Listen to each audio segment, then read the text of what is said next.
এটাকে আমি রাউন্ড গলা দিব। এরপর আমি বডির মাপ নিয়ে নিব। বডির আমি 36 নিয়েছি। বডি যা হবে তাকে 4 ভাগে 1 ভাগ নিতে হবে, কারণ এখানে কামিজের 4টা পার্ট করা আছে। এরপর আমি হিপের মাপ নিয়ে নিব, কামিজের সাইড ফাড়ার মাপ নিয়ে নিব একসাথে। এরপর শেপ কাট দিয়ে এঁকে নিব, সেই অনুযায়ী আমি কেটে নিব।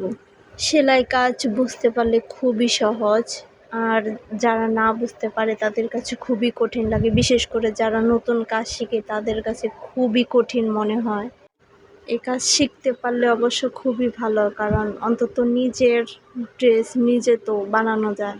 এরপর আমি শেপ কাট দিয়ে মার্ক করে নিছি। এখন আমি সুন্দর করে এটাকে কেটে নিব।